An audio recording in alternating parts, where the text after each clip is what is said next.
جو لوگ اللہ پر ایمان لائیں، کہیں کہ ہمارا رب اللہ ہے، پھر اس پر جم جائیں، ان پر فرشتوں کا نزول ہوتا ہے۔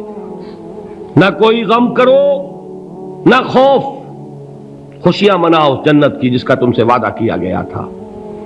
اللہ کی ربوبیت پر اطمینان جب انسان کو ہو جاتا، میرا رب اللہ ہے، ربی اللہ، انسان کے لیے نہ کوئی کھٹکا، نہ کوئی خطرہ، نہ کوئی خوف، نہ کوئی حزن۔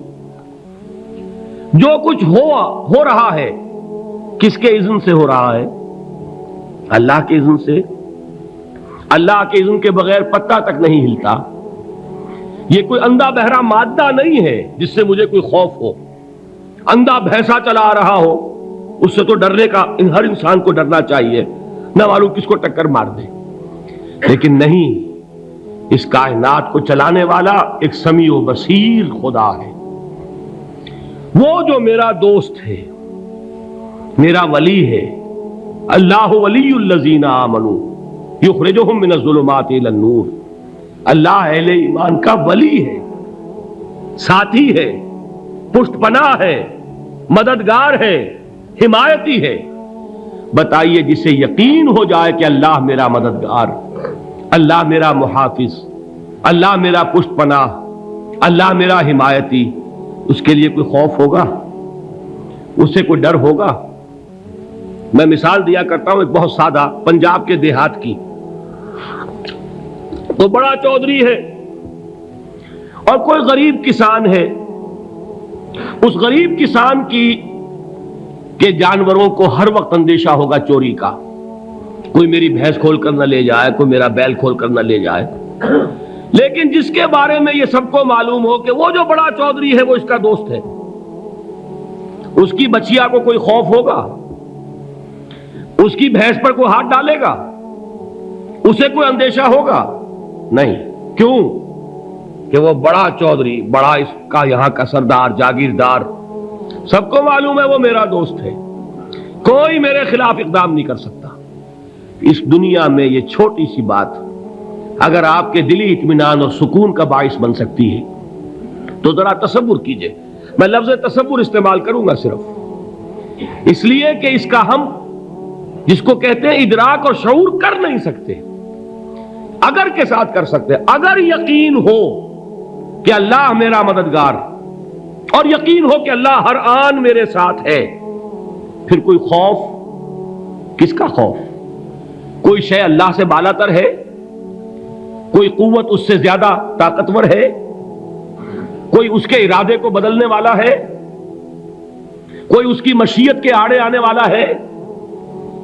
یہی بات ہے جو حضور نے فرمائی۔ یہ ایمان کا حاصل ہے لب لباب، کہ دیکھو اچھی طرح اس بات کو ذہن نشین کر لو، اگر تمام انسان مل کر تمہیں کوئی نقصان پہنچانا چاہے نہیں پہنچا سکتے، مگر جو کچھ اللہ نے لکھ دیا ہو، اور تمام انسان مل کر تمہیں کوئی نفع پہنچانا چاہیں نہیں پہنچا سکتے، مگر وہ شے جو اللہ نے طے کر دی ہو۔ آپ پھر میں کہوں گا ذرا طاری کیجئے، اسے فرض کیجئے، اسے سوچئے۔ اگر اس حدیث پر ہمارا دل ٹھکا ہوا ہو تو کسی سے ڈر ہوگا؟ یہ مجھے نقصان نہ پہنچا دے، یہ میری رپورٹ خراب نہ کر دے، یہ میری انکریمنٹ نہ رکوا دے، یہ میرا یہ نہ بگاڑ دے، یہ میرا یہ نقصان نہ پہنچا دے۔ اس کا ڈر، اس کا ڈر، اس کا خوف، اس کی خوشامد، اس کے لیے جا کر طرح طرح سے اپنی عزت نفس کو ذلیل کروانا اس کے سامنے، یہ سب کچھ کیوں کرتا ہے انسان؟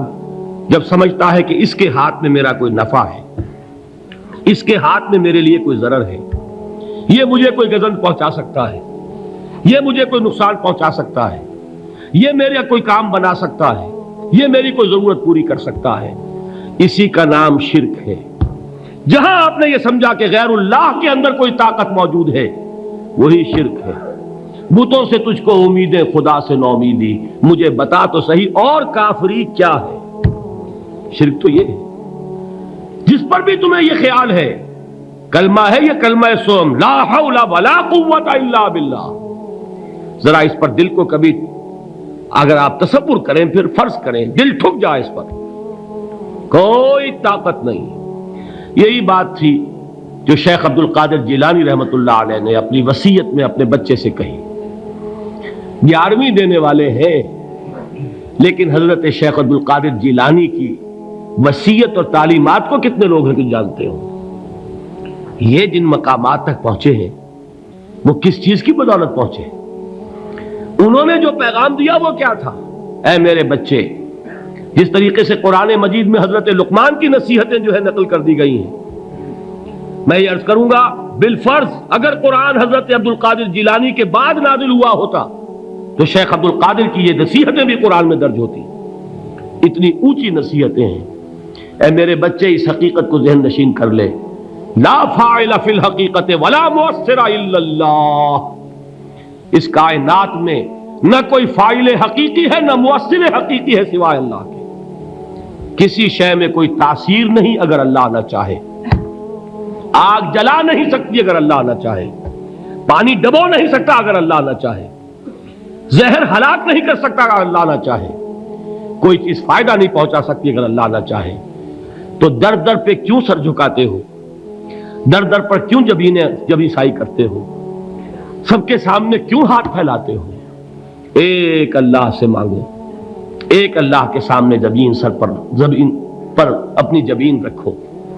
لا فاعل فی الحقیقت ولا مؤثر الا اللہ. نظر آتا ہے ہمیں کہ پانی پیاس بجھا دیتا ہے.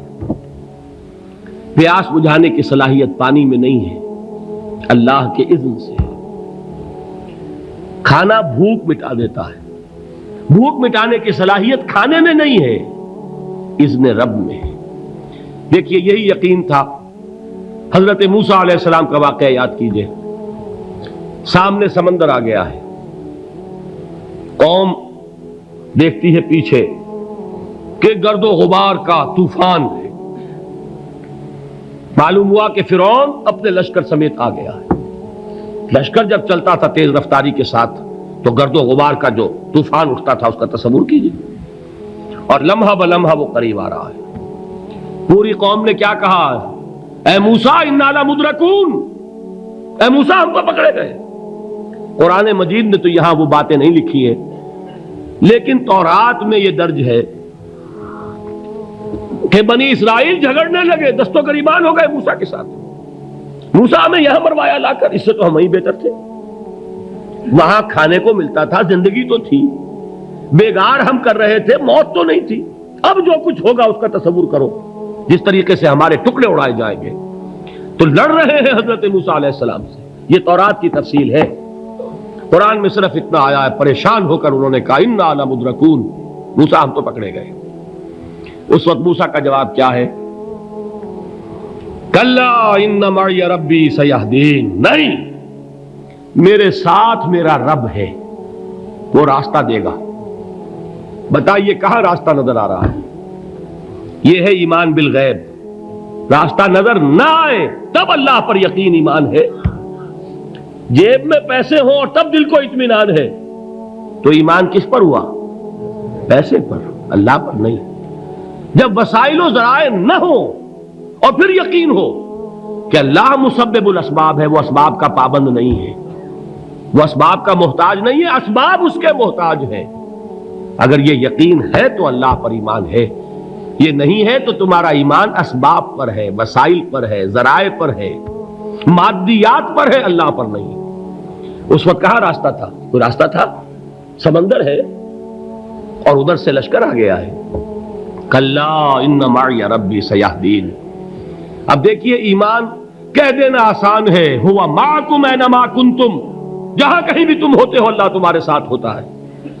لیکن اس کا یقین قائم ہو جائے تو زمین و آسمان کا فرق واقع ہو جائے. یہی بات ہوئی حضور کے ساتھ. غار ہے، چھپے ہوئے ہیں محمد الرسول اللہ اور آپ کے وہ یار غار ابو بکر صدیق رضی اللہ تعالی عنہ. اقبال نے حضرت ابو بکر کی شان میں چند اشعار کہے صرف، لیکن واقعہ یہ ہے کہ بھاری بھاری نظموں پر اور قصیدوں پر بھاری ہے. طویل ترین نظمیں اور قصیدے ہوں ان پر بھاری ہے. ہمت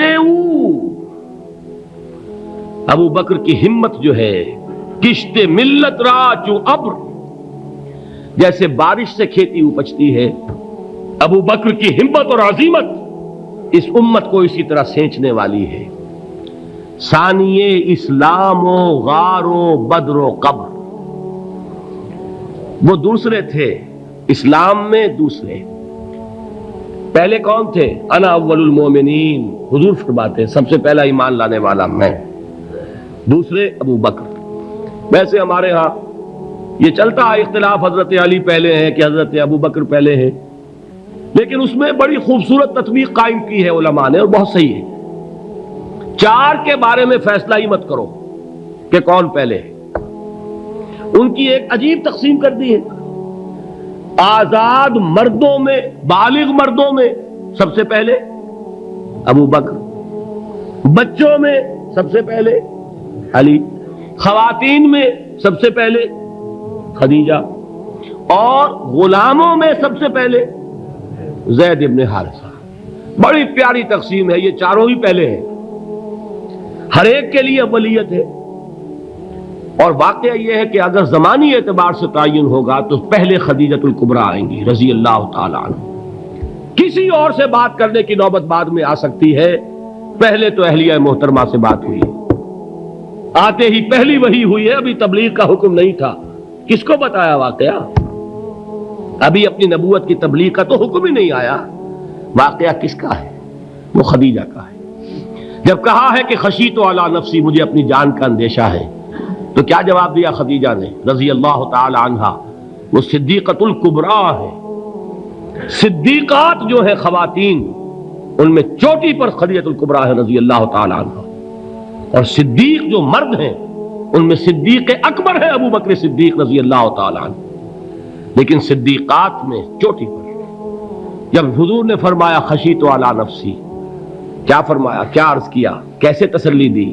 نہیں نہیں، اللہ آپ کو ضائع نہیں کرے گا، آپ غریبوں کے ہمدرد ہیں، آپ مساکین کے تکالیف رفع کرنے والے ہیں، آپ بیواؤں کی سرپرستی کرتے ہیں، آپ مسافروں کی خدمت کرتے ہیں، اللہ آپ کو ضائع نہیں کرے گا۔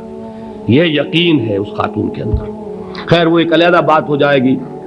میرے دل پر حضرت خدیجہ رضی اللہ تعالی عنہ کی شخصیت کا بڑا گہرا نقش ہے، جو وہ کوئی اور ہی وقت اور موقع ہوا تو بیان ہوگا۔ بہرحال اقبال نے ایک مصرے میں جو چار اولیتیں جمع کر دی ہیں، ہمت او کشت امت را چو ابر، ثانی اسلام و غار و بدر و قبر۔ اسلام میں حضور کے بعد پہلے کون؟ ابو بکر۔ غار میں حضور کے ساتھ کون؟ ابو بکر۔ بدر کی رات اللہ کا رسول سربسجود وہ جھاڑ، وہ گھاس پھوس کی جو جھوپڑی بنائی گئی تھی، اور وہاں تلوار ننگی لے کر پہرا دینے والا کون؟ ابو بکر۔ اور اس حجرہ عائشہ میں محمد کے بعد سب سے پہلے دفن ہونے والا کون؟